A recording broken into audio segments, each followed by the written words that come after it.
তো আমাদের চলছে তাহলে ফার্স্ট সেমিস্টার ম্যাথামেটিক্স অনার্সের যে ACC paper skill enhance course full নামের, যেটা আছে লজিক অ্যান্ড বুলিয়ান অ্যালজেব্রা, তার আজকে সেকেন্ড ক্লাস। এর আগের দিন আমরা প্রথম ক্লাসটা করেছি।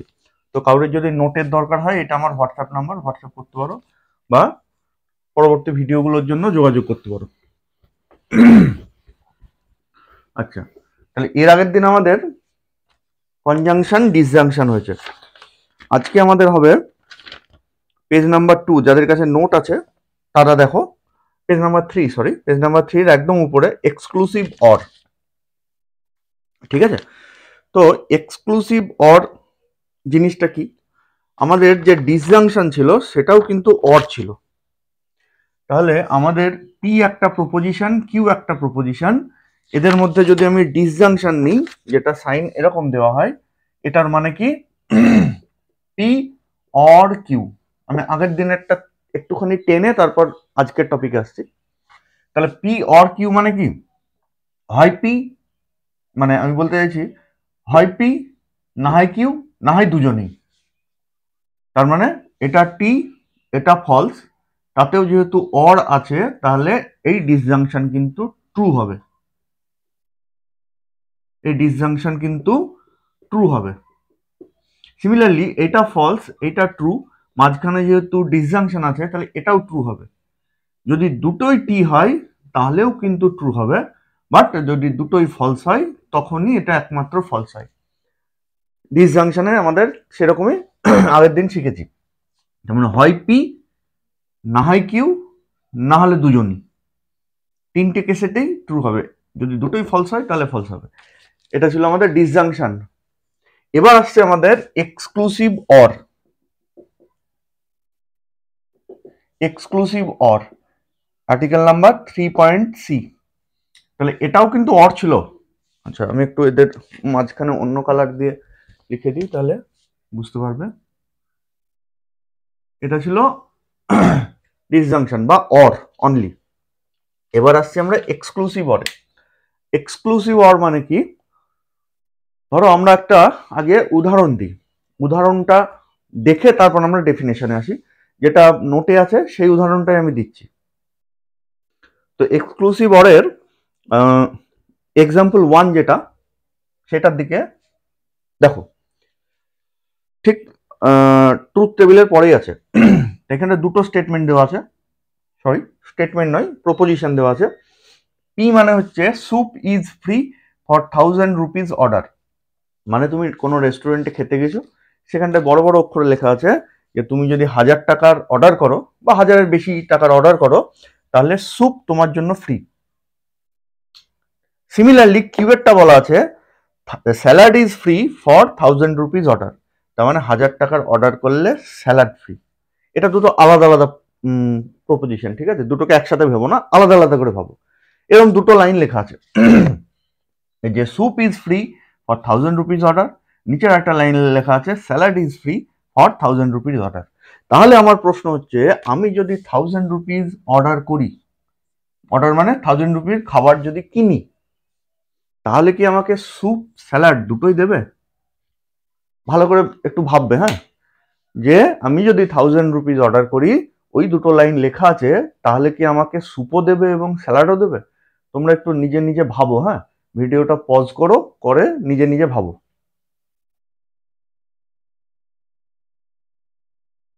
তো দেখো, এটা খুব স্বাভাবিক ব্যাপার। ব্যাপারটা এরকম করে লেখা থাকে যে স্যুপ অর স্যালাড, যদি আমি দুটোকে একই লাইনে লেখা থাকে আর কি, যে soup or salad is free for 1000 rupees order. আমি যদি দুটোকে এক জায়গায় নিয়ে আসি তাহলে এরকম দাঁড়াবে। তাহলে এখানেও তো অর আছে। তাহলে আমি যদি 1000 রুপিস অর্ডার করি, তাহলে হয় এটা ট্রু, এটা ফলস, বা উল্টে এটা ট্রু, এটা ফলস। আমার যেহেতু অর আছে তাহলে দুটো ট্রু হলেও হবে, তার মানে দুটোও পেতে পারো। অর মানে অন্তত এখানটায় তাই বোঝাচ্ছে যে 1000 রুপিস যদি আমি অর্ডার করি, তাহলে হয় স্যুপ পাবো, না হয় স্যালাড পাবো, বা দুটোই পাবো। দুটো টি হতে পারে। তো এদিকে তুমি এটাকে টি করেছো, 100 রুপিস অর্ডার করে দিয়েছো, তাহলে দুটোও টি হতে পারে তো। কিন্তু অ্যাকচুয়ালি এই লেখাটা যে অর যেটা, সেটা কিন্তু তোমার দুটো পাওয়ার কোনো চান্স নেই। এখানটায় 1000 রুপিস অর্ডার করলে হয় স্যুপ পাবে না হয় স্যালাড পাবে, দুটোই কিন্তু পাবে না। ঠিক আছে, তাহলে এই যে অর, এটা কিন্তু এই ডিসজাংশনের অরের মতন কাজ করছে না। বোঝা গেল দুটো অরের মধ্যে পার্থক্য? তাহলে এই যে এই ওইখান থেকে আমাদের এক্সক্লুসিভ অর কথাটা এসছে। এটাও অর, এটাও or, but this is exclusive or, মানে এক্স্যাক্টলি একটাই পাবে। তাহলে লেখাটা নিশ্চয়ই কিছু চেঞ্জ করতে হবে। এখানটায় একটা কথা জুড়ে যাবে, আইদার স্যুপ অর স্যালাড। কিন্তু তোমার রেস্টুরেন্টটা এত ডিটেলসে লেখা থাকবে না স্যুপ অর স্যালাড। ঠিক আছে, তার মানে তোমাকে বুঝে নিতে হবে হয় এটা না হয় ওটা। এমনি তুমি আজ থেকে লজিক পড়ার আগে, একদিনই তো ক্লাস হয়েছে, লজিক পড়ার আগে কিন্তু স্যুপ অর স্যালাড মানে আমরা হয় এটা না হয় এটাই বুঝতাম। দুটোই দেবে এটা কিন্তু আমরা বুঝতাম না, কিন্তু লজিকে তাই হবে, অর মানে তাই বোঝাচ্ছে, দুটোও পেতে পারি। কিন্তু এই অরটা এই অরের মতন হচ্ছে না, তাই কে বলা হয় এক্সক্লুসিভ অর, যেটা লেখার পদ্ধতি আইদার স্যুপ অর স্যালাড। আর এটা আইদার কথাটা থাকবে না ডিসজাংশনে, স্যুপ অর স্যালাড। বুঝে গেল দুটোর মধ্যে বেসিক পার্থক্য। তাহলে আমরা এবারে চলে আসি এদের ডেফিনেশনে। তাহলে এক্সক্লুসিভ অরের ডেফিনেশন কি হবে? যেমন আগের format, let P Q are two propositions, then exclusive or is denoted by P plus circle Q. এটাকে ওরকম করে ডিনোট করা হয়, প্লাস দেবো দিয়ে তাকে গোল দিয়ে ঘিরে দেবো। বা নোটেশন এরকম হয়, পি এটা ফর অল, আমরা জানি নিশ্চয় ফর অল সাইনের নিচে একটা ছোট দাগ। ঠিক আছে, তাহলে পি প্লাস সার্কেল কিউ বা পি এরকম একটা sign Q, it is denoted by this and defined as, এরকমই আমরা বারবার ডেফিনেশন লিখছি, and defined as either P or Q. আর ডিসজয়েন্টে কি ছিল? আইদারটা ছিল না, ডিসজয়েন্ট বলছি সরি, ডিসজাংশনে পি অর কিউ লিখেছিলাম, আর এখানটায় আইদার পি অর কিউ। ঠিক আছে, যে তারপরে বোল্ড করে দেখবে নোটে রিমেম্বার দ্যাট বলে লেখা আছে, কখন ট্রু হবে কখন ফলস হবে। তো আমরা এখানটা একটু চেক করে দেখি কখন ট্রু হবে কখন ফলস হবে। তো ওই ওই যে এক্সাম্পলটা আমরা 1 নম্বর এক্সাম্পল লিখেছিলাম ওটা আরেকবার লিখি। তো ধরো আমি এরকম 1000 রুপিস ওই একই লেখা লিখেছি, either soup or salad is free for 1000 rupees order. তো ধরো আমি 1000 রুপি অর্ডার দিয়ে দিয়েছি, তার মানে এই দিকটা ট্রু হয়ে গেছে। এদিকে ট্রু হতে গেলে এই দিকে কি কি আসতে হয় সেটা আমি দেখি। তাহলে 1000 রুপি অর্ডার করে দিয়েছি, তাহলে হয় স্যুপ পাবো স্যালাড পাবো না, তাহলে এখানটায় স্যুপ পেলাম স্যালাড পেলাম না, তার জন্য ট্রু। বা কারোর স্যুপ ভালো লাগে না, সে বললো ঠিক আছে আমাকে স্যালাড দিন, স্যুপ নেবো না, তার মানে প্রথমটা ফলস দ্বিতীয়টা ট্রু, তার জন্য ট্রু। আচ্ছা দুটোই পাবো এটা তো হবেই না, দুটোই পাবো এটা তো হবেই না, এটা তো এমনি ফলস।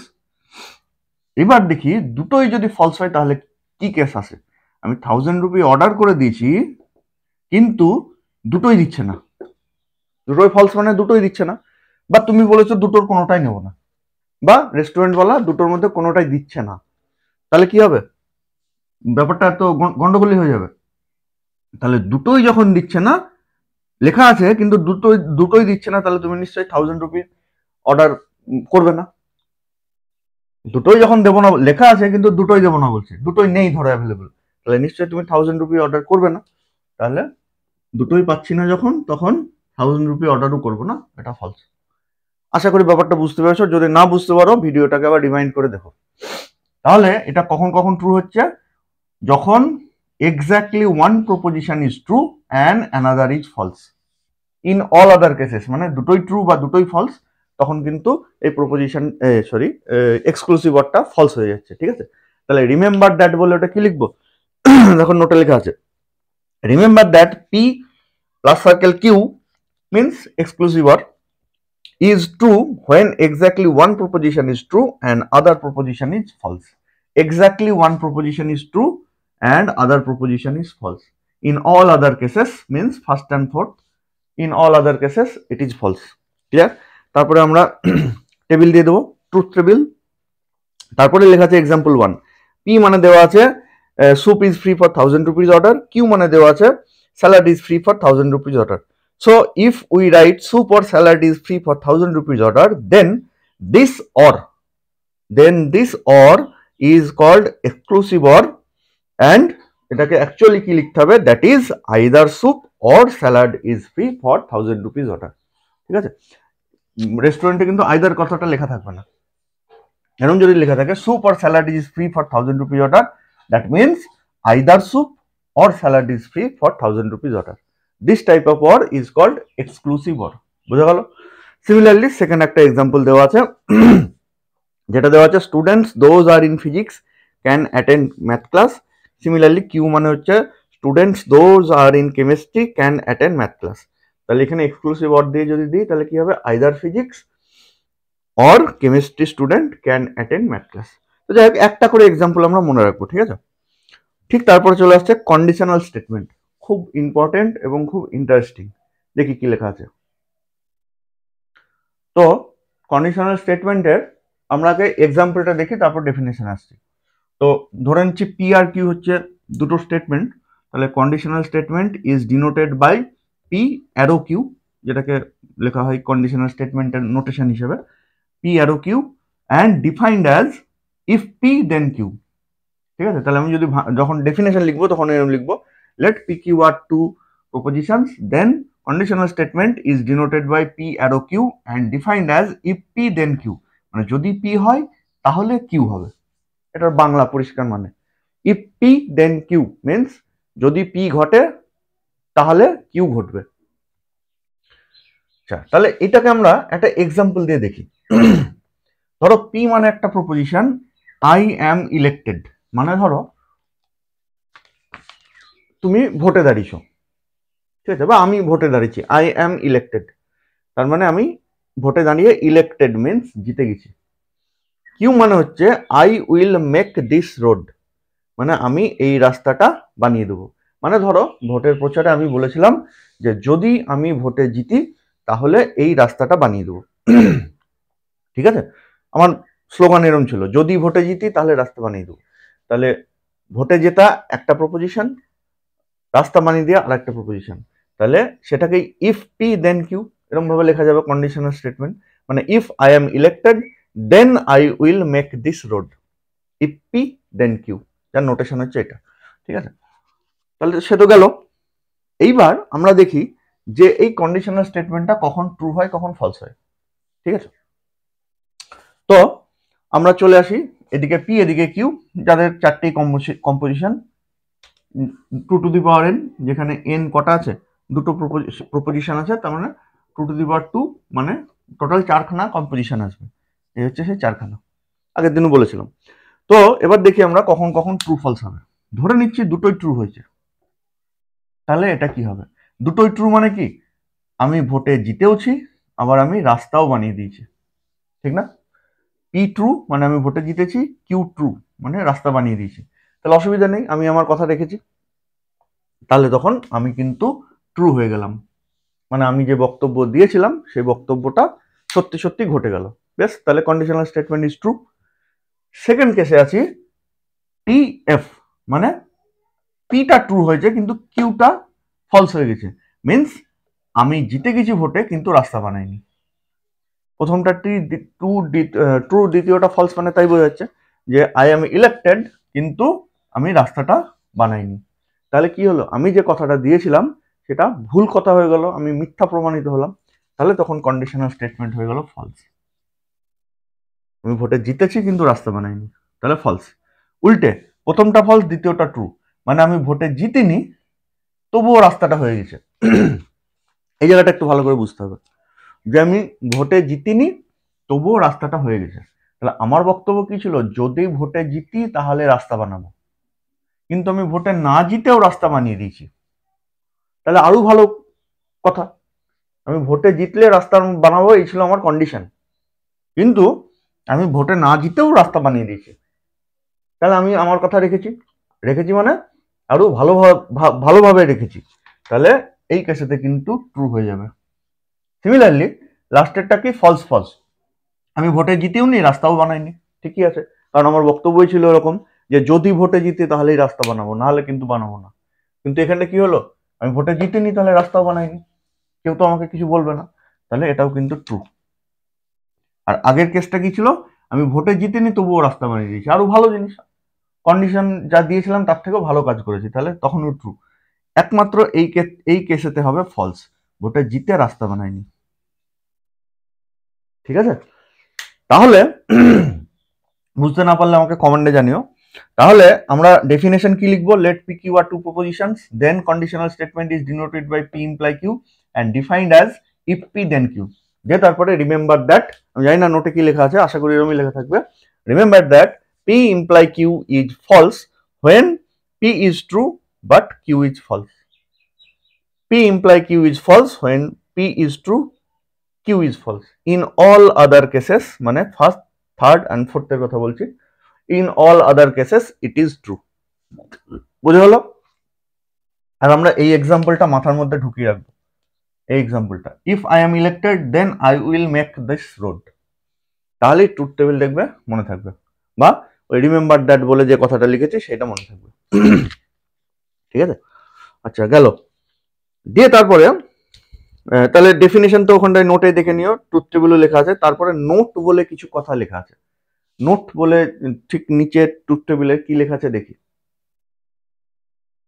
তাহলে নোটে কি লেখা আছে, পি ইমপ্লাই কিউ, যেটাকে আমরা 1 নম্বরে ইফ পি দেন কিউ, এটা তো বাই ডেফিনেশনই পাচ্ছি। আরো কিভাবে লেখা যায় 2 নম্বরে, P implies Q, P implies Q, P যদি হয় তাহলে কিউ হবে। ঠিক আছে, 3 নম্বর, P is the sufficient condition of Q, P is the sufficient condition of Q, মানে পি ঘটলেই সাফিসিয়েন্টলি, মানে চোখ বন্ধ করে কিউ ঘটবে। পি না ঘটলে কিউ ঘটবে কি না ঘটবে সেটা আমরা জানি না, ঘটতেও পারে নাও ঘটতে পারে, সেই জন্য আমি ভোটে জিতিনি তবুও রাস্তা হয়ে গেছে। But P is the sufficient condition of Q, মানে পি ঘটলে সাফিসিয়েন্টলি, মানে একদম অবশ্যই ভাবে কিউ ঘটবে। বা ঘুরিয়ে, Q is the necessary condition of P, মানে কিউটা পি এর জন্য নেসেসারি, মানে যদি পি ঘটে থাকে তাহলে কিউকে নেসেসারিলি, মানে অবশ্যই করে ঘটতে হবে, না ঘটলেই বিপদ। মানে তুমি ভোটে জিতেছো রাস্তা বানাওনি, তাহলে কিন্তু বিপদ।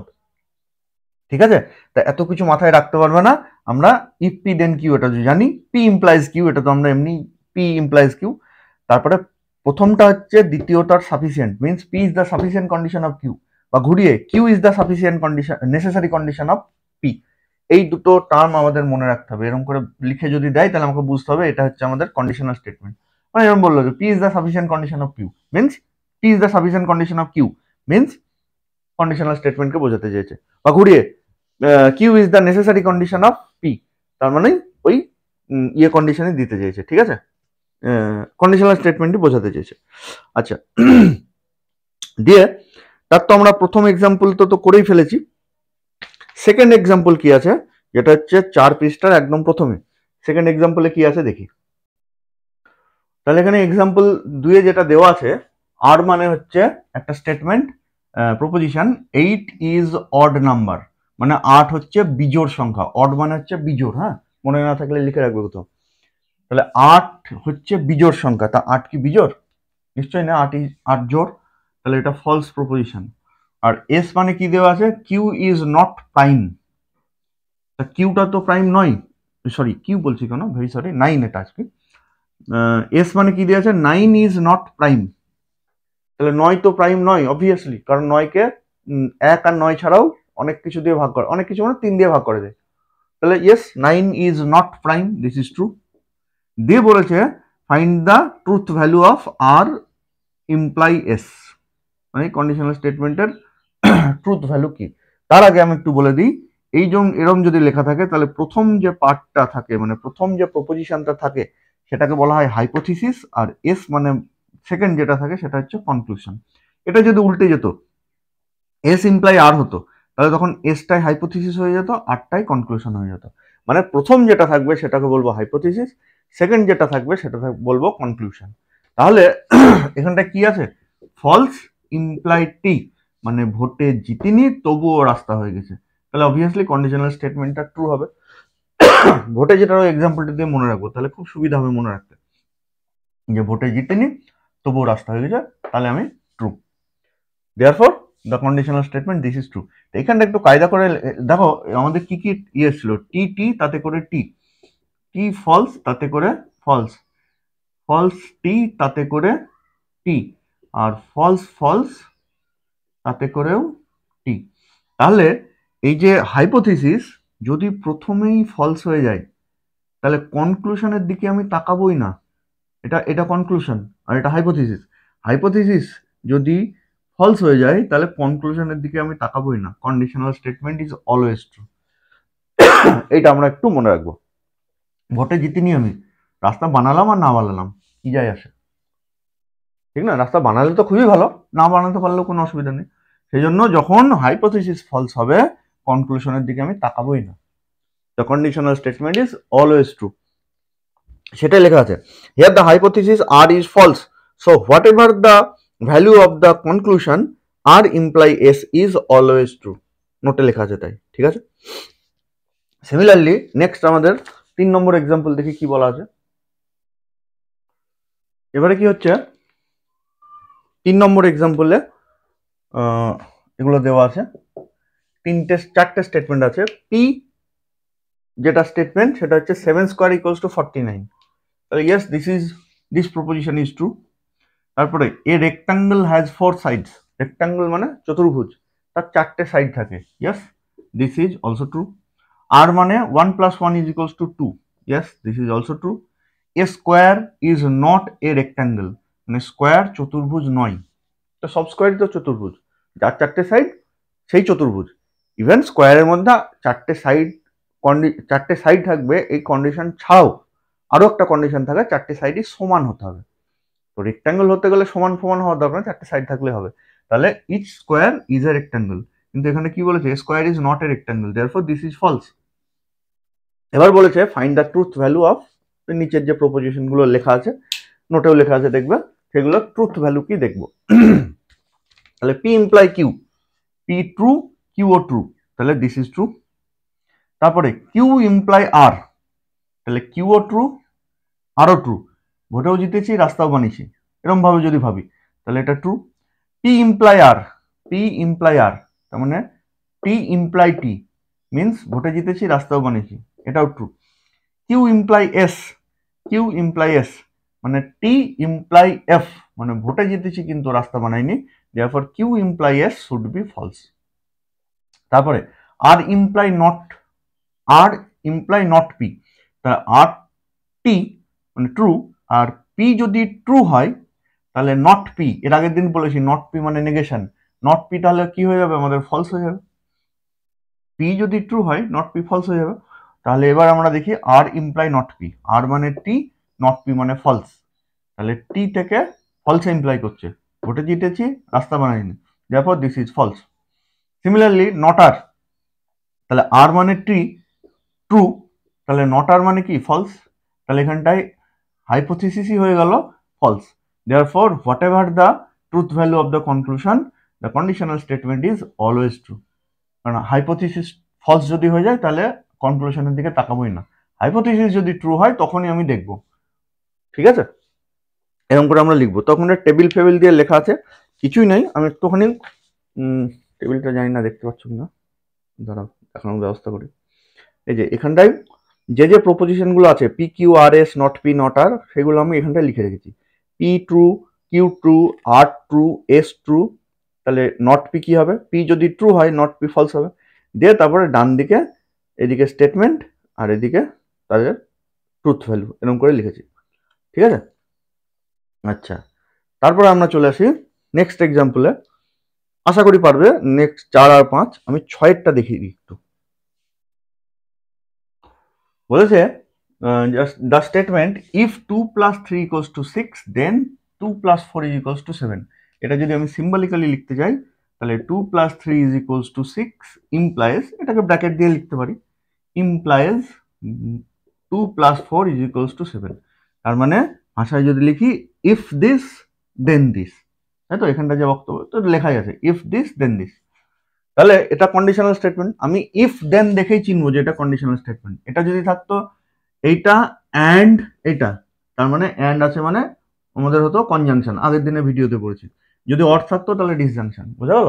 যদি প্লাস সার্কেল থাকতো তাহলে এক্সক্লুসিভ অর, মানে আইদার দিস অর দিস। আর এখানে ইফ দেন দেখেই চিনবো যে এটা কন্ডিশনাল স্টেটমেন্ট। তাহলে এখানটায় এইটা হচ্ছে হাইপোথিসিস আর এইটা হচ্ছে কনক্লুশন। তাহলে হাইপোথিসিস কি ট্রু হচ্ছে, 2 + 3 = 6, this is false. therefore whatever the truth value of the conclusion, in fact এখানে এটাও ফলস হয়ে গেছে। তো whatever the truth value of the conclusion, the conditional statement is always true। ঠিক আছে? তো এখানটা একটা জিনিস দেখো, এখানে হাইপোথিসিসও ফলস, কনক্লুশনও ফলস, কিন্তু ওদের কম্বিনেশন মানে কন্ডিশনাল স্টেটমেন্টের যে যে বক্তব্যটা লিখেছি, মানে ওদের কম্বাইন করে লিখেছি, সেটা কিন্তু ট্রু হয়ে গেল। তাহলে কোশ্চেন কেমন আসতে পারে, give an example where hypothesis is false, conclusion is false, but the conditional statement is true। তাহলে আমাকে মাথায় রাখতে হবে হাইপোথিসিস ফলস মানে প্রথমটা ফলস, দ্বিতীয়টা ফলস, মানে দুটোকে আমি ভুল লিখবো। কিরম ভুল লিখবো, 2 + 3 = 6, এটা ভুল। সিমিলারলি কনক্লুশন ফলস, 2 + 4 = 7, তুমি অন্য কিছু লিখতে পারো। ঠিক আছে? Then the conditional statement is true.